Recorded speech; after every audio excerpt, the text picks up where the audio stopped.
வணக்கம். இன்னைக்கு forex மார்க்கெட்டோடைய weekly forecast பார்க்கலாம். இந்த வீடியோக்குள்ள போறதுக்கு முன்னாடி இந்த தளத்தை சப்ஸ்கிரைப் பண்ணாம இருந்தீங்கன்னா சப்ஸ்கிரைப் பண்ணிங்க. கூடவே பெல் ஐக்கானை கிளிக் பண்ணீங்க. அப்பதான் நாங்கள் வீடியோஸ் போட்டு நோட்டிஃபிகேஷன் வரும். இந்த வீக்கான மார்க்கெட் நியூஸஸ் என்னென்ன இருக்கு அப்படின்னு பார்த்தோம் அப்படின்னம்னா, நமக்கு இன்ஃப்ளேஷன் 2 கண்ட்ரியுடைய இன்ஃப்ளேஷன் இருக்கு. இன்ட்ரெஸ்ட் ரேட் வந்து பார்த்தீங்கன்னா 4 கண்ட்ரியுடைய கரன்சியோடைய இன்ட்ரெஸ்ட் ரேட் நமக்கு இருக்கு. ஸோ என்னென்ன அப்படின்னு நம்ம பார்த்தோம் அப்படின்னா, இன்ஃப்ளேஷன் அப்படின்னு நம்ம சொல்லும்போது கேடுடைய இன்ஃப்ளேஷன் வந்து நமக்கு செவ்வாய்க்கிழமை அன்னைக்கு இருக்கு. அதுக்கப்புறம் ஜப்பானுடைய இன்ஃப்ளேஷன் பார்த்தீங்க அப்படின்னா நமக்கு வந்து வெள்ளிக்கிழமை அன்னைக்கு இருக்கு. ஓகேங்களா? ஜப்பானுடைய இன்ஃப்ளேஷன் ரேட் வந்து வெள்ளிக்கிழமை நமக்கு இருக்கு. இன்ட்ரெஸ்ட் ரேட் பார்த்தோம் அப்படின்னம்னா ஃபர்ஸ்ட் வந்து நமக்கு வந்து ஜப்பானுடைய இன்ட்ரெஸ்ட் ரேட் வந்து நமக்கு இருக்கு. ஓகேங்களா? ஜப்பானுடைய இன்ட்ரெஸ்ட் ரேட் இருக்கு. அன்னைக்கே நைட் 11:30 மணிக்கு நமக்கு வந்து ஃபெட் இன்ட்ரெஸ்ட் ரேட் இருக்கு. சேஞ்சஸ் எதுவும் வராது அப்படின்னு எதிர்பார்க்குறாங்க. பட் மேக்சிமம் குறைத்தால் 4.25% வரைக்கும் இறங்குறதுக்கு சான்சஸ் இருக்கும் அப்படிங்கிறாங்க. பட் ஆனால் மார்க்கெட் பொறுத்த வரைக்கும் இருக்கிற கண்டிஷனுக்கு கூல் டவுனாக தான் வரும். நான் ஃபார்ம் பேரோலும் கூல் டவுன் பண்ணியிருக்காங்க. அதனால இது 4.5லேயே இருக்கலாம், அல்லது 4.25 அப்படிங்கிறது ரொம்ப ரேர் கேஸில் வரதுக்கு சான்சஸ் இருக்கும். அதுக்குள்ளே Monday market and Tuesday market நம்ம பார்த்தோம்னா ஓரளவு நம்ம கெஸ் பண்ண முடியும். நெக்ஸ்ட் பார்த்தீங்கன்னா வியாழக்கிழமை செஃபோடைய இன்ட்ரெஸ்ட் ரேட் இருக்கு. அதுக்கப்புறம் நமக்கு பவுண்டுடைய இன்ட்ரெஸ்ட் ரேட்டும் நமக்கு இருக்குது. ஸோ அது அன்னைக்கே பார்த்தீங்கன்னா பவுண்டுடைய இன்ட்ரெஸ்ட் ரேட்டும் நமக்கு இருக்குது. ஸோ இது எல்லாமே பார்த்தீங்க அப்படின்னா நமக்கு 4 இன்ட்ரெஸ்ட் ரேட்டும் 2 இன்ஃப்ளேஷன் அப்படிங்கிற ஒரு முக்கியமான நியூஸஸ் அப்படிங்கிறது இருக்கு. ஸோ இந்த வீக் நீங்கள் ட்ரேட் பண்ணும்போது முடிந்த அளவு ஸ்டாப் லாஸ் யூஸ் பண்ணி ட்ரேட் பண்ணுங்க. ஓவர் நைட் பொசிஷன்ஸை தவிர்த்துருங்க. ஏன் அப்படின்னா மார்க்கெட்டில் வந்து அன்வான்ட் மூவ்மெண்ட் அப்படிங்கிறது அந்த நியூஸ் வரும்போது தேவையில்லாமல் ஒரு ஸ்பைக்ஸ் மட்டும்தான் வரும். ஒரு பெரிய ட்ரெண்டிங் அப்படிங்கிறத விட ஸ்பைக் வந்துட்டு நமக்கு இம்மிடியட்டாக மார்க்கெட் அதோடைய ஒரிஜினல் பொசிஷனுக்கு வந்துடும். ஸோ அந்த மாதிரி நேரங்களில் வந்து நமக்கு வந்து ஹெவியான லாஸஸ் நமக்கு காட்டுறதுக்கு சான்சஸ் இருக்கும். ஸோ ஆன் தட் டைம் அந்த பர்டிகுலர் டைம் அப்போ புதுசாக என்ட்ரி போவேன்னா முன்னாடியே இருந்தால் ட்ரையல் ஸ்டாப் லாஸ் போடுங்க. இல்லை அந்த நியூஸ் முடிஞ்சதுக்கப்புறம் என்ட்ரிக்குள்ளே போக ட்ரை பண்ணுங்க. ஸோ இந்த சார்ட் வந்து நம்ம வந்து டெலகிராமில் அப்லோட் பண்ணியிருப்போம். மண்டே மார்க்கெட் உங்களுக்கு வந்துடும். First dollar index. So dollar index பொறுத்த வரைக்கும் பார்த்தீங்க அப்படின்னா மார்க்கெட்டுடைய அந்த வீக், ஓகே, மார்க்கெட்டில் பார்த்தீங்கன்னா வீக் சார்ட்டில் பார்த்தீங்க அப்படின்னா வீக்கில் இந்த இடத்துல ப்ரைஸ் பார்த்தோம் அப்படின்னோம்னா நமக்கு எக்ஸ்பேண்ட் ஆகிட்டு இருந்த மார்க்கெட் இங்கே எக்ஸ்பேண்ட் ஆகிடுது. இந்த இடத்துல மார்க்கெட் வந்து ஒரு சப்போர்ட் எடுத்து மார்க்கெட் ஹோல்ட் ஆகிட்டு இருக்கு. ஸோ இந்த சப்போர்ட்டுக்கு மார்க்கெட் வர ட்ரை பண்ணும். இதுதான் இதோடைய வழி. மார்க்கெட் வந்து சேரணும்னா இங்கே தான் சேரணும்.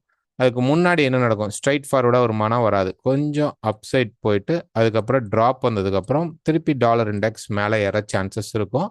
பட் இந்த டாப்பருக்கு போகணுங்கிற அவசியம் நமக்கு கிடையாது. மினிமம் ஒரு 50% மட்டுமே கரெக்ட் ஆகிட்டு மார்க்கெட் வந்து ஒரு கன்சால்டேஷன் இந்த இடத்துல நடக்கும். ஸோ ஒரு கன்சால்டேஷன் நடந்துட்டு ப்ரைஸ் வந்து அதுக்கப்புறம் மேலேயா அல்லது கீழே ஹெவியாக ஃபால் ஆக போதா அப்படிங்கிறது தெரியும். ஸோ இப்போ இருக்கிற கண்டிஷன் பிரகாரம் கம்மிங் வீக்கில் மார்க்கெட் ஒரு அப்சைட் கொடுத்து ட்ராப் ஆகி அரௌண்ட் 102 வரைக்கும் மினிமம் அது மார்க்கெட் இறங்கி சப்போர்ட் எடுக்க ட்ரை பண்ணும். ஸோ ஃபர்ஸ்ட் ஹாஃபில் நமக்கு ஒரு ட்ராப் இருக்கும். ஒரு மார்க்கெட்டில் பார்த்தீங்க அப்படின்னா ஃபர்ஸ்ட் ஹாஃபில் நமக்கு என்ன இருக்கும் அப்படின்னா ப்ரைஸ் வந்து டக்குன்னு மண்டே மார்க்கெட்டில் கொஞ்சம் கீழே வந்துட்டா நல்லது. இங்கேருந்து இப்படி ஒரு ரைஸ் வந்துட்டு அப்புறமேட்டு கொஞ்சம் நல்லா ஃபால் ஆகிட்டு அதுக்கப்புறம் தான் மார்க்கெட் வரும். ஸோ இந்த இடத்துல நமக்கு வந்து ஒரு எக்ஸ்பேன்ஷன் மாதிரி ஒரு மெத்தட் வரும். வந்துட்டு தான் மார்க்கெட் வந்து திரும்பும். ஸோ அந்த எக்ஸ்பேன்ஷன் போடும்போது நமக்கு கரெக்ஷனுக்குள்ளே மார்க்கெட் என்ட்ரு ஆகுது அப்படிங்கிறத நம்ம தெரிஞ்சுக்கலாம். ஸோ இந்த பெரிய ஸ்விங் மார்க்கெட்டில் இறங்குனதுக்கான ஒரு சின்ன கரெக்ஷன் தான் இங்கே நடந்துட்டு இருக்கு. ஸோ திருப்பி ப்ரைஸ் வந்து கீழே வந்தாலுமே பெரிய லெவலில் ட்ரெண்டிங் பெருசாக நடக்குமா அப்படின்னா அவ்வளோ பெரிய ட்ரெண்டிங் மார்க்கெட்டில் நடக்காது. ஸோ கொஞ்சம் மேலே போன மார்க்கெட் கீழே வந்தோடனே திருப்பி மேலே போயிட்டு எக்ஸ்பேண்ட் ஆகலாம், அல்லது இங்கேருந்து ப்ரைஸ் புஷ் பண்ணுறதுக்கான வாய்ப்பு இருக்கும். இதுதான் அப்கமிங் வீக்கில் பார்க்கலாம். ஃபெட் இன்ட்ரெஸ்ட் ரேட் பெரிய லெவலில் நமக்கு பாதிக்காது. அதை தாண்டி பார்த்தோம்னா நமக்கு வந்து ரீட்டைல் சேல்ஸ் திங்கக்கிழமை இருக்குது, அவ்வளோதான். அதுக்கப்புறம் பில்டிங் பர்மிட் அதெல்லாம் பெரிய இம்பாக்ட் நியூஸஸாக இருக்காது. அதுக்கப்புறம் வியாழக்கிழமை இனிஷியல் ஜாப்லெஸ் கிளைம் நமக்கு ஓரளவு இருக்கும். ஈரோ யூஎஸ்டி. ஸோ EURUSD பொறுத்த வரைக்கும் டே ஃப்ரேமில் பார்த்தோம் அப்படின்னா ப்ரைஸ் வந்து இந்த ரெசிஸ்டன்ஸ்கிட்ட போய் நிற்கிது. இப்போ ப்ரைஸ் பார்த்தீங்க அப்படின்னா இந்த ரெசிஸ்டன்ஸ் ஏரியாவில் மார்க்கெட் வந்து இப்போ நின்றுட்டுருக்கு. ஸோ ஒரு ஷார்ட் டேர்ம் கரெக்ஷன் இருக்கும் மார்க்கெட்டில். ஒரு ஷார்ட் டேர்ம் கரெக்ஷன் வந்துட்டு திருப்பி மார்க்கெட் புஷ் பண்ணி இந்த டாப் வரைக்கும் போயிட்டு அதுக்கப்புறம் மார்க்கெட் கரெக்ஷனுக்குள்ளே வந்துடும். ஓகேங்களா? ஸோ இப்போ ப்ரைஸ் ட்ராப் ஆகும், தென் கொஞ்சம் மேலே போகும், அதுக்கப்புறம் ஒரு பெரிய ட்ராப் அப்படிங்கிறது காத்திருக்கும். ஸோ ப்ரைஸை பொறுத்த வரைக்கும் இந்த வீக் நம்ம என்ன எக்ஸ்பெக்ட் பண்ணலாம்னா ப்ரைஸ் வந்து இந்த இடத்துல பார்த்தீங்கன்னா அந்த கன்சால்டேஷன் உங்களுக்கு தெரியும். ஓகே, இப்படி இருக்கு. கண்டிப்பாக கீழே கிட்டத்தட்ட பார்த்தீங்க அப்படின்னா மார்க்கெட் வந்து இந்த லோவையே பிரேக் பண்ணணும். 1.07600 அந்த லெவலை மார்க்கெட் பிரேக் பண்ணிட்டு அப்புறம் ஒரு கரெக்ஷன் வந்துட்டு இங்கேருந்து ப்ரைஸ் இப்படி உடச்சிட்டு ஒரு கரெக்ஷன் வந்துட்டு அப்புறம் ஒரு ட்ராப் வரும், அதுக்கப்புறம் இன்னொரு ரேலி கொடுக்கும் மார்க்கெட்டில். ஸோ இந்த வீக் பொறுத்த வரைக்கும் நமக்கு பார்த்தீங்க அப்படின்னா ப்ரைஸ் வந்து ஒரு டவுன் சைட் மூவ்மெண்ட்டில் இருக்கிறதுக்கு ஃபர்ஸ்ட் ஹாஃபில் சான்சஸ் இருக்கும். அதுக்கப்புறம் தான் மார்க்கெட் மேலே ஏறணும் அப்படின்னு வாய்ப்பு இருந்தால் வாய்ப்பு இருக்கும். அதுவும் இந்த வீக் எண்டில் பார்க்கலாம். அது வரைக்கும் மார்க்கெட் ஒரு ட்ராப் இருக்க சான்சஸ் அதிகமாக இருக்கும். Pound USD. So pound USD பொறுத்த வரைக்கும் சேம் டே நமக்கு பார்த்தீங்கன்னா ஈரோ மாதிரியே மார்க்கெட் வந்து இந்த இடத்துல கன்சால்டேட் ஆகிட்டு இருக்கு. ஸோ இந்த வீக் அப்படிங்கிறது நமக்கு ஒரு கரெக்ஷன் ஸ்ட்ரெச்சர் வந்துட்டு அதுக்கப்புறம் மார்க்கெட் மேலே புஷ் பண்ணிவிட்டு அதுக்கப்புறம் தான் ஒரு ஃபால் அப்படிங்கிறது இருக்கும். அது பெரிய ஃபால் இல்லை, கரெக்ஷன் ஃபால். அதுக்கப்புறம் பெரிய ஒரு ரேலிக்கு போகிறதுக்கு மார்க்கெட் சப்போர்ட் எடுக்கும் ஃபியூச்சரில். இன்னொரு 2 months கழிச்சு பார்த்தீங்கன்னா பெரிய ரேலிஸ்லாம் கிடைக்கும். அதுக்கு முன்னாடி ஒரு கரெக்ஷன் அப்படிங்கிற டாபிக் மட்டும் நமக்கு நடக்கும். ஸோ இங்கே பார்த்தீங்கன்னா மார்க்கெட் வந்து ஒரு 4 hour சார்ட்டில் நல்லாவே மார்க்கெட் வந்து கன்சால்டேட் ஆகிட்டு இருக்கு. ஸோ இந்த லோ அப்படிங்கிறது பிரேக் ஆகும். அது வரைக்கும் நம்ம செல்குள்ளே போக முடியாது. 1.2865க்கு கீழே மார்க்கெட் வந்து நல்லா க்ளோஸ் பண்ணி அதுக்கப்புறம் ஒரு கரெக்ஷன் கொடுப்பான். பிரேக் பண்ண உடனே ஒரு ஷார்ட் டேர்ம் கரெக்ஷன் கொடுத்துட்டு அதுக்கப்புறம் ட்ராப் ஆகும். இந்த ட்ரெண்ட் லைன் டேல இருக்கக்கூடிய இந்த ட்ரெண்ட் லைன் வரைக்கும் வருமா அப்படின்னா வாய்ப்பு கம்மி. ஆனால் வந்தால் இங்கேருந்து ஒரு பெரிய ரேலி அப்படிங்கிறது காத்திருக்கும். இந்த ட்ரெண்ட் லைன் வந்து மார்க்கெட் வந்து டச் பண்ணுது டே ஃப்ரேமில் அப்படின்னா ஒரு பெரிய ரேலிக்கான சான்சஸும் இருக்கும். இந்த இடத்துல வந்து மார்க்கெட் இதை வந்து இன்னும் இப்படி கூட வைக்கலாம். ஸோ இந்த லெவல் வரும்போது 1.2730 அப்படிங்கிற இந்த லெவல் வரும் பொழுது மார்க்கெட் புஷ் பண்ணுச்சுன்னா திருப்பி ஒரு பெரிய ரேலி கொடுக்கறதுக்கு சான்சஸ் அதிகமாக இருக்கும். பார்க்கலாம். ஆஸ்திரேலியா USD வந்து ப்ரைஸ் வந்து அப்படியே அந்த கன்சால்டேஷனுக்குள்ளே தான் இருக்குது. ஈரோவும் பவுண்டும் மேலே புஷ் பண்ண அளவு இது புஷ் பண்ண முடியல. மார்க்கெட் இந்த கன்சால்டேஷனுக்குள்ளே தான் இருக்குது. எக்ஸ்பான்ஷன் கன்சால்டேஷனுக்குள்ளே தான் மார்க்கெட் இருக்குது. ஸோ இந்த வீக் என்ன ஆகுனா கொஞ்சம் இன்னும் கீழே வந்துட்டு இந்த சப்போர்ட் லெவல்லே மார்க்கெட் சப்போர்ட் எடுத்துட்டு தென் மார்க்கெட் மேலே புஷ் பண்ண வாய்ப்பு இருக்கும். ஸோ ஃபர்ஸ்ட் ஹாஃபில் நமக்கு மார்க்கெட் கொஞ்சம் மேலே போனால் கூட கீழே வரும் பொழுது இந்த ஏரியாவில் நீங்கள் பை ட்ரை பண்ணிக்கோங்க. மார்க்கெட் வந்து பெரிய லெவலில் ட்ரெண்டிங் ஃபேஸில் இருக்க போகிறதில்ல. நியூசிலாண்டும் அதே கண்டிஷன் தான். ரெண்டுமே பார்த்தீங்கன்னா சேம் அதே எக்ஸ்பான்ஷன் மெத்தடுக்குள்ளே தான் மார்க்கெட் இன்னும் இருக்குது. இதுலேருந்து வெளியிலேயே இன்னும் போகாமல் ட்ரெண்டிங் ஃபேஸ் வராது. US வந்து வீக்காக இருந்தால் கூட அதை விட ஆஸ்திரேலியா அண்ட் நியூசிலாந்து ரொம்ப வீக்காக இருக்குது அப்படிங்கிறது தான் இங்கே நமக்கு காட்டுது. USD CAD. So USD CAD பொறுத்த வரைக்கும் பார்த்தோம் அப்படின்னோம்னா ப்ரைஸ் பார்த்தீங்கன்னா இப்போ இந்த ரேஞ்சுக்குள்ளே இருக்குது. ஓகேங்களா, இந்த ரேஞ்சுக்குள்ளே இருக்குது. எய்தர் இந்த ஹை அல்லது இந்த லோ. கண்டிப்பாக ப்ரைஸ் வந்து லோ பிரேக் பண்ண ட்ரை பண்ணும். ஓகேங்களா, இல்லைன்னா இந்த ரேஞ்சுக்குள்ளேயே மார்க்கெட் வந்து கன்சால்டேட் இருக்கும். இந்த ரேஞ்சை விட்டு வெளியில் போகிற வரைக்கும் நம்ம ட்ரேட் பண்ணக்கூடாது. ஓகேங்களா, நமக்கு பெரிய ஃபால் வந்துட்டாலும் மார்க்கெட் இப்போ இந்த இடத்துல எப்படி ஒரு ரேஞ்ச் போட்டிருக்கோ அதே மாதிரி மார்க்கெட்டில் இந்த இடத்துல இப்போ ஒரு ரேஞ்ச் வரும் ஆப்போசிட். இது வந்து கிட்டத்தட்ட ஒரு காம்ப்ளெக்ஸ் ஹெட் அண்ட் ஷோல்டர் மாதிரி சொல்லுவாங்க. ஓகேங்களா, பட் ஹெட் அண்ட் ஷோல்டருக்கு வந்து நமக்கு வந்து சரியான நெக் இல்லை அப்படின்னா கூட நமக்கு இந்த இடத்துல பார்த்தீங்கன்னா QM லெவல் பேஸ் பண்ணி பார்க்கும்போது இந்த இடத்துல இருக்கக்கூடிய அந்த ஷோல்டர் இம்ப்ராப்பர் ஷோல்டர் மாதிரியே மார்க்கெட்டில் என்ன நடக்கும் அப்படின்னா இந்த இடத்துலையும் நமக்கு தேவையில்லாத ஒரு அப்படியே கன்சால்டேஷனோ எக்ஸ்பென்ஷன்லையோ மார்க்கெட் ஒரே இடத்துல நின்றுட்டு இருக்கும். அதுக்கப்புறம் மார்க்கெட் ஸ்டார்ட் அப் பண்ணும் பொழுது தான் நமக்கு கீழேயோ மேலேயோ ஒரு பெரிய ரேலி அப்படிங்கிறது கிடைக்கும். ஸோ இப்போ இது இங்கே என்ன நடந்ததோ லெஃப்ட் சைடில் என்ன நடந்திருக்கோ அதுதான் இப்போ நமக்கு ரைட் சைட்லேயும் நடக்க போகுது. முடிந்த அளவு USD CAD அவாய்ட் பண்ண ட்ரை பண்ணிக்கோங்க. டெக்னிக்கலாக இன்னும் வந்து ட்ரெண்டிங்குள்ளே வரல. Next USD Japan. So USD Japan பொறுத்த வரைக்கும் பார்த்தீங்க அப்படின்னா ப்ரைஸ் வந்து அந்த டவுன் சைட் பிரேக் பண்ணிட்டான். ப்ரீவியஸாக மார்க்கெட்டில் இருந்தால் இந்த டவுன் சைடு அப்படிங்கிறது கிளியராக பிரேக் ஆகிடுச்சு. இப்போ கரெக்ஷனுக்குள்ளே வருது. திருப்பி இன்னும் 1 more ஃபால் கொடுப்போம். மார்க்கெட் கொடுத்தது அதுக்கப்புறம் வேணால் மார்க்கெட் ரேலி எடுக்க ட்ரை பண்ணும். பட் ரேலியை விட நம்ம வந்து பாட்டம் வர மார்க்கெட் ட்ரை பண்ணும். இந்த பாட்டம் வரைக்கும் வரதுக்கு ட்ரை பண்ணும். ஸோ அதுக்கான ஒரு சின்ன மார்க்கெட்டோடைய ப்ரெஷர் அப்படிங்கிறது செல் சைட்லேயே தான் இருக்கும். அப்பப்போ ஒரு சின்ன ஷார்ட் டேர்ம் ரைஸ் கொடுக்கும் மார்க்கெட்டை. தென் ரெசிஸ்டன்ஸ் பெரிய லெவலில் பிரேக் பண்ணாமல் மார்க்கெட் திருப்பி கீழே புஷ் பண்ணும். ஸோ இப்போ ஜப்பானில் வந்து யூஎஸ்டி ஜப்பானில் மார்க்கெட் இன்னும் கொஞ்சம் மேலே ஏறி அரௌண்ட் 150 லெவல்ஸ் மார்க்கெட் வரும் பொழுது அதுலேருந்து 150-152க்குள்ளே மார்க்கெட் எனி ரெசிஸ்டன்ஸ் கிடைக்குதோ நீங்கள் வந்து செல் கிடைச்சிச்சின்னா தாராளமாக ஸ்டாப் லாஸ் யூஸ் பண்ணி செல் எடுக்க ட்ரை பண்ணுங்கள். கீழே ட்ராப் பண்ணுறதுக்கு மார்க்கெட் வாய்ப்புகள் அதிகமாக இருக்கும்.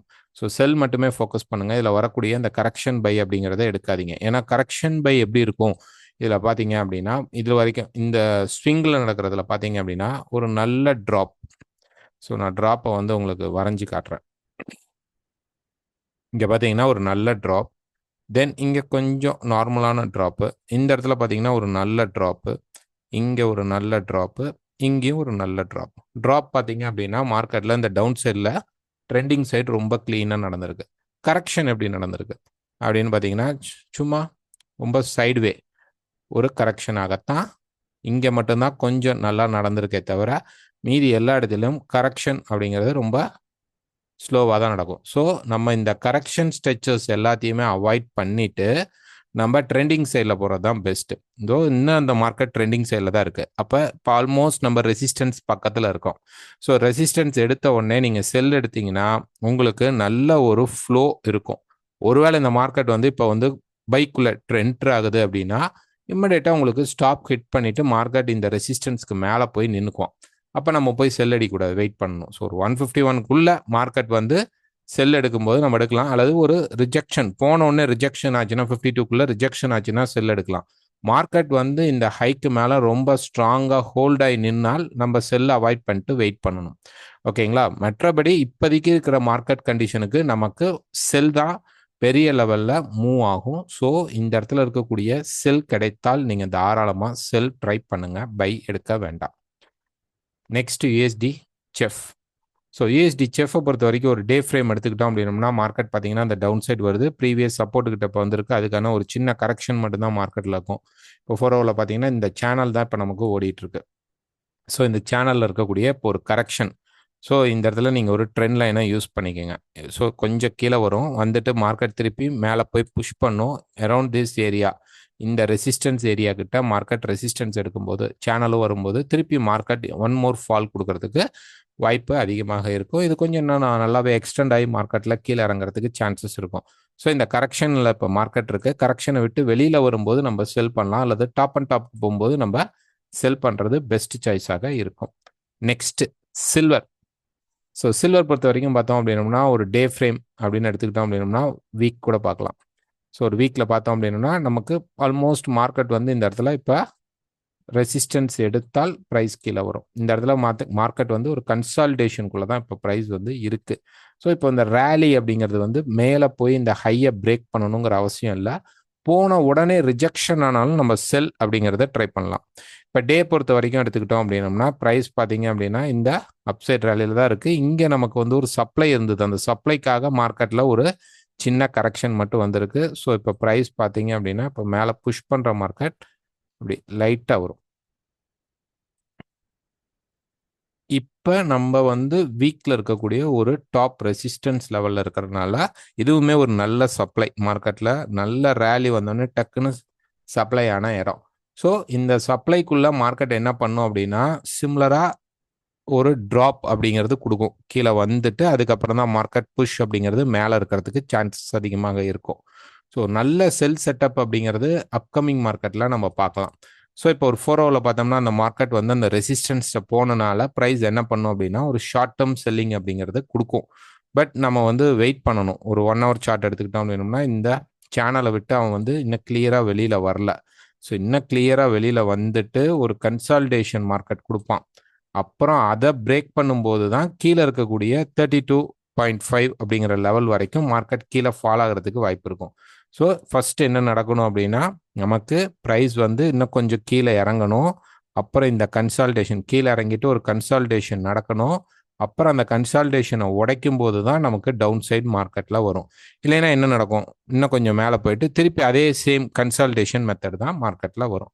இப்போ வந்து மார்க்கெட் இது நடக்கலை, டக்குன்னு மண்டே மார்க்கெட்டில் மேலே போயிட்டான். என்ன நடக்கும்னா திருப்பி மார்க்கெட் பிரேக் பண்ணிட்டு சேம் கன்சாலிடேஷன் போட்டுட்டு அப்புறம் இந்த ட்ராப்பை கொடுப்பான். ஸோ இந்த இடத்துல ப்ரைஸ் வந்து பெரிய லெவலில் ட்ரெண்டிங் ஃபேஸ் வராது அப்படின்னு எதிர்பார்க்கலாம். மார்க்கெட் ஒரு இடத்துல ஹோல்ட் ஆகிறதுக்கான சான்சஸ் வந்து அதிகமாக இருக்கும். Next gold. ஸோ கோல்டு பார்த்தீங்கன்னா மார்க்கெட் வந்து கிட்டத்தட்ட நமக்கு வந்து 3005 அப்படிங்கிற அந்த ஹை வரைக்கும் மார்க்கெட் போயிடுச்சு. ஸோ நம்ம எதிர்பார்த்தது தான். ஓகேங்களா, இந்த தேர்ட் வே இன்னும் கம்ப்ளீட்டாக மார்க்கெட்டில் முடியாமல் இன்னும் அந்த கரெக்ஷன் வராமல் மார்க்கெட் வந்து ஹோல்ட் ஆகி நின்றுட்டுருக்கு. இந்த இடத்துல மார்க்கெட் கண்டிப்பாக ஒரு ரெசிஸ்டன்ஸ் எடுக்கணும். எடுத்துருச்சு அப்படின்னா கீழே நமக்கு மார்க்கெட் நல்ல கரெக்ஷனுக்கு வரும். வந்ததுக்கு அப்புறம் தான் திருப்பி ரேலி, அதுதான் 3500 3400 லெவலுக்குலாம் போகும். ஸோ இங்கிருந்தே நேராக மார்க்கெட் வந்து 3400க்கு போகுமா அப்படின்னா அவ்வளோ சீக்கிரம் போகாது.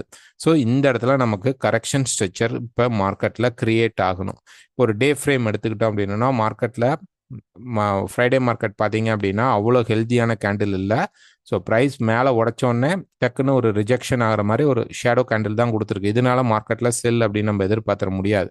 ஒரு 4 ஹவர் எடுத்துக்கிட்டோம் அப்படின்னோம்னா ப்ரைஸ் பார்த்தீங்க அப்படின்னா இந்த ஸ்ட்ரெச்சர், இந்த ட்ரெண்டு முடிஞ்சு கரெக்ஷன் எடுக்கணும். ஓகே, ஸோ இங்கேருந்து மார்க்கெட் வந்து ஒரு ட்ரெண்ட் இங்கே முடிச்சிருக்கு. ஸோ இந்த ட்ரெண்டை முடிச்சுட்டு இங்கேருந்து மார்க்கெட்டில் இப்போ ஒரு கரெக்ஷன், இது இம்ப்ராப்பர் ட்ராப்பாக வந்துட்டு இங்கே வந்துட்டு அதுக்கப்புறம் மார்க்கெட் ஒரு ரேலி எடுக்கலாம். இது வந்து எதிர்பார்க்குறோம். இந்த சினாரியோவில் ஒருவேளை நம்ம பண்ணுறது தவறாகவும் இருக்கலாம், வாய்ப்புகள் உண்டு. இப்போ தவறாச்சுன்னா என்ன நடக்கும் ப்ரைஸ் அப்படின்னா, இந்த இடத்துல வந்த மார்க்கெட் ஒரு எக்ஸ்பேன்ஷன் பண்ணிட்டு மேலே போன மார்க்கெட் ஒருவேளை இங்கே மார்க்கெட் மேலே போக முடியாமல் ஒரு எக்ஸ்பேன்ஷன் மெத்தடு போட்டுட்டா. ஓகே, ஸோ இங்கே வந்து நமக்கு இப்போ எப்படி நடக்கணும், ஃபர்ஸ்ட் சினாரியோ சீன் வந்து நமக்கு ஃபர்ஸ்ட் சீன் என்ன அப்படின்னா, இந்த ஃபர்ஸ்ட் சீனில் மார்க்கெட் வந்து இங்கே கீழே வந்துட்டு லைட்டாக மேலே போய் கிளியர் கரெக்ஷன் வரணும். ஸ்ட்ரெச்சர் வந்துட்டா இதை வந்து நம்ம ஒரு ஏபிசி கரெக்ஷனாக வச்சுக்கிட்டு இங்கேருந்து மார்க்கெட் ஒரு பெரிய ரேலிக்கு போகும். அப்போ இது 2800 இருந்து 2790 புக்கிங் ஆகிடும் ஃபர்ஸ்ட் டார்கெட். அப்படி இல்லை இது கொஞ்சம் எக்ஸ்பேண்ட் ஆகி நடந்துச்சு அப்படின்னா 2720 வரைக்கும் மேக்ஸிமம் மார்க்கெட் போகும். அதுக்கு மேலே போகாது. இங்கேருந்து ரேலி, பெரிய ரேலி ஸ்டார்ட் பண்ணும். அது 3000க்கு போயிடும். ஒருவேளை இந்த ஸ்ட்ரெச்சர் வந்து தப்பு, இது வந்து ஒரு இர்ரெகுலர் டாப்பாக இல்லாமல் ட்ரெண்டிங் ஃபேஸாக வந்துருச்சு அப்படின்னா, ட்ரெண்டிங் ஃபேஸ் வந்துருச்சு அப்படின்னா ப்ரைஸ் இங்கே வந்துட்டு இங்கேருந்து ஒரு எக்ஸ்பேன்ஷனை நமக்கு கொடுக்கும். ஓகேங்களா, இப்படி ஒரு எக்ஸ்பேன்ஷனை கொடுக்கும். இதே மாதிரி ஒரு ரேஞ்ச் ஃபேஸ் நடக்கும். நடந்துருச்சுன்னா திருப்பி மார்க்கெட் புஷ் பண்ணும். புஷ் பண்ணுறது பெரிய லெவலில் போகாது, 3100க்குள்ளே மேக்ஸிமம் முடிஞ்சிடும். முடிஞ்சிட்டு ஒரு ஷார்ட் டேர்ம் கரெக்ஷன் அப்படிங்கிறது மட்டும் வந்துட்டு அது ஒரு 2930 லெவல் ஆர் 50 லெவலில் ப்ரைஸ் என்ன பண்ணும் அப்படின்னா வந்துட்டு திருப்பி ஒரு பெரிய ரேலியை ஸ்டார்ட் பண்ணிடும். இது சீன் 2 நடக்கும். ஸோ அப்போ இந்த வீக் இந்த பர்டிகுலர் ஏரியாவில் மார்க்கெட் என்ன பண்ணுது அப்படிங்கிறத நம்ம கிளியராக செக் பண்ணி பார்க்கணும். இல்லை நம்ம பாட்டுக்கு இந்த இடத்துல மார்க்கெட் செல் அப்படின்ட்டு செல் போகவும் கூடாது. ஓகேங்களா, ஒரு ஷார்ட்டான ஃபால் இங்கே கீழே வந்துட்டு இங்கேருந்து இப்படி ஒரு ரைஸ் கொடுக்கணும். கொடுக்கும்போது நமக்கு வந்து ஒரு ட்ரெண்ட் லைன் இதெல்லாம் வந்து அப்புறம் ஒரு ஸ்ட்ராங்காக பிரேக் பண்ணுவான். பிரேக் பண்ணானா ப்ரைஸ் வந்து இந்த டவுன்ஃபால்குள்ளே கிளியராக வந்துடுவான். இவன் வந்து ட்ரெண்ட் லைன் எதையுமே வந்து மார்க்கெட் பிரேக் பண்ணலை. அதுக்கு பதிலாக இங்கேயே கரெக்ஷன் மார்க்கெட் கொடுத்துட்டான். ஓகே, கரெக்ஷன் மார்க்கெட் கொடுத்துட்டு கீழே உடைச்சிட்டு மேலே புஷ் பண்ணிட்டான் அப்படின்னா இந்த இடத்துல ஒரு இம்பல்ஸ் ஸ்ட்ரக்சர் நமக்கு கொடுப்பான். அப்போ நம்ம எதிர்பார்க்கக்கூடிய இந்த ஏபிசி அப்படிங்கிற கரெக்ஷன் ஃபெயிலியர் ஆகிடும்.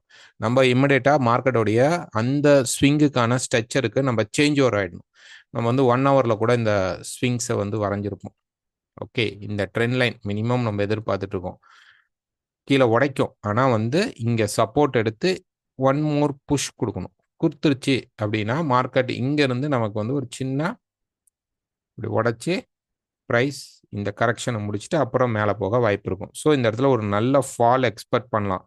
இல்லை மார்க்கெட் வந்து இந்த ஃபால் கொடுக்கக்கூடாதுன்னா இந்த இடத்துல கன்சாலிடேஷன் நடக்கணும். இந்த இடத்துல நடந்த மாதிரி ஏதாவது ஒரு கன்சாலிடேஷன், அது ஈக்குவலான பாட் இப்படி இருக்கலாம், அல்லது 2 பக்கமும் மேலே உடைக்கலாம், கீழேயும் உடைக்கும். ஆனால் மார்க்கெட் மூவ் ஆகாது. அல்லது கம்ப்ரஷன் வர வாய்ப்பு இல்லை. மேக்ஸிமம் மேலே கீழேயும் உடைக்க தான் வாய்ப்பு இருக்கும். அல்லது நமக்கு ரெக்டாங்கிள் மாதிரி ஈக்குவலாக ஸ்கொயர்டாக இருக்கும். அதாவது 2 ஆப்ஷன் தான். ஒன்று இது அப்படியே ஒரு சைடுவே, கிளியர் சைடுவேவாக இருக்கும். இல்லை அப்படின்னா மார்க்கெட் மேலே உடைக்கும் ஆனால் போகாது, கீழேயும் உடைக்கும் ஆனால் போகாது. இந்த மாதிரி இந்த லோ உடைக்கும் போகாது, இந்த லோ உடைக்கும், இந்த லோ உடைக்கும். இங்கே ஹை ஹை ஹை உடைக்கும் ஆனால் மார்க்கெட் ட்ரெண்டிங் ஆகுது. இந்த மாதிரி ரேஞ்ச் ஸ்ட்ரெச்சருக்கு நமக்கு 2 ஸ்ட்ரெச்சரில் ஏதோ ஒரு ஸ்ட்ரெச்சர் கிடைக்கும். கிடைச்சிருச்சு அப்படின்னா திருப்பி ரேலி பெருசாக இருக்கும். இல்லை டக்குன்னு மார்க்கெட் வந்து பெரிய லெவலில் போகாமல் இப்படி போயிடுச்சு, ப்ரைஸ் வந்து முடிச்சிடுச்சு அப்படின்னா இங்கே ஒரு கரெக்ஷன் ஸ்ட்ரெச்சர் மாதிரி வரும். ஆனால் அது வந்து எக்ஸ்டெண்ட் ஆக தான் வாய்ப்பு இருக்கும். இது பியா இல்லை இம்பல் மூவா அப்படிங்கிறது இந்த இடத்துல நடக்கக்கூடிய ஸ்ட்ரெச்சரை பேஸ் பண்ணி தான் நம்ம பார்க்கணும்.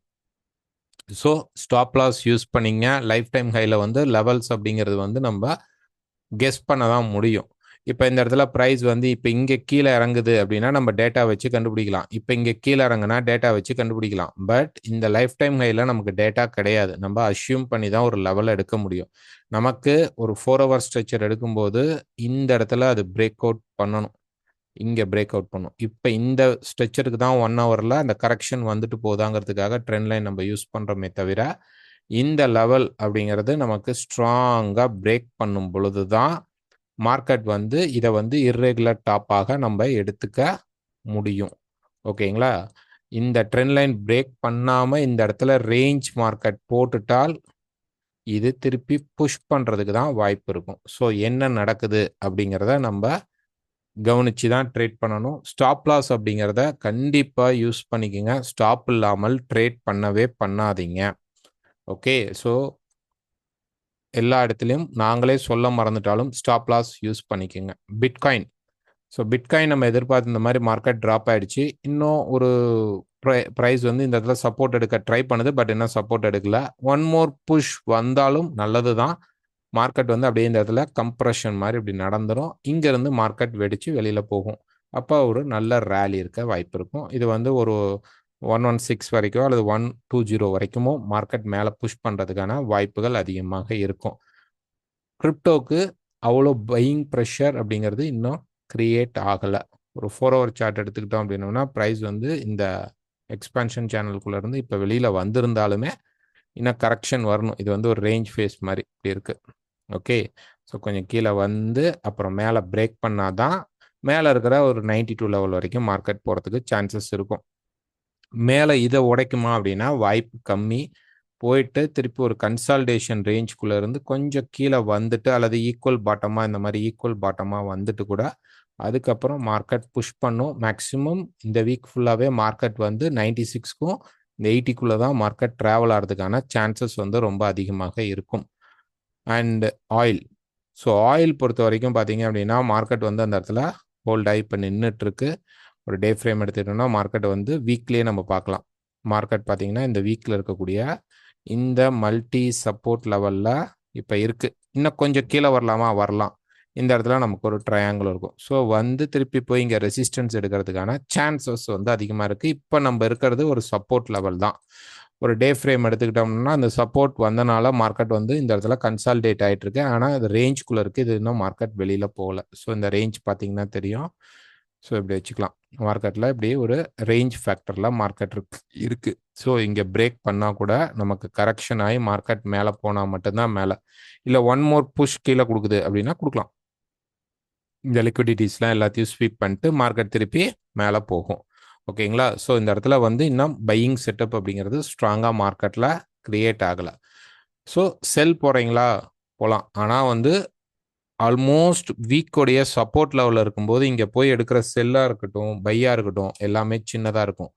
பை வந்து பிரேக் அவுட் நடந்து மார்க்கெட் ட்ராவல் ஆக ஆரம்பிச்சிச்சுன்னா பெரிய பையாக இருக்கும். இல்லைன்னா இது சும்மா நமக்கு ஃபேக்காக பிரேக் பண்ணிட்டு திருப்பி இந்த ரேஞ்சுக்குள்ளேயே இருக்கும். மார்க்கெட் வந்து இந்த ரேஞ்ச் செக்ஷனுக்குள்ளே மாட்டிக்குவோம். அதனால் கொஞ்சம் ஸ்டாப் லாஸ் யூஸ் பண்ணிக்கோங்க. ஆயில் இப்போதைக்கு ஆர்டர்ஸ் பெருசாக போடலைன்னா அவாய்ட் பண்ணிக்கோங்க. Next Nifty. ஸோ நிஃப்டி பொறுத்த வரைக்கும் ஒரு டே ஃப்ரேம் எடுத்துக்கிட்டோம்னா அப்படின்னா மார்க்கெட் இங்கே கன்சால்டேட் ஆக ஆரம்பிச்சிருச்சு. இது ஒரு நல்ல வாய்ப்பு தான். ப்ரைஸ் வந்து இன்னும் லைட்டாக ஒரு முறை இப்படி வந்தால் கூட இந்த சேனலை எப்போ பிரேக் பண்ணுதோ நமக்கு மார்க்கெட் வந்து மேலே ஃபார்வர்ட் ஆகிறதுக்கான வாய்ப்பு இருக்கும், அதிகமாக இருக்கும். இந்த கரெக்ஷன் முடிஞ்சிருச்சு அப்படின்னு அர்த்தம், இங்கேருந்து மேலே போகும். ஸோ இந்த சேனல் உடைக்காமல் நம்ம வந்து பை அப்படிங்கிறத எதிர்பார்க்க வேணாம். உடைச்ச உடனே போக முடியாது. உடைச்சிட்டு மார்க்கெட் ஒரு கன்சால்டேட் கொடுத்து திருப்பி புஷ் பண்ணும். அப்போ தான் நம்ம வந்து பையை கன்ஃபார்ம் பண்ண முடியும்.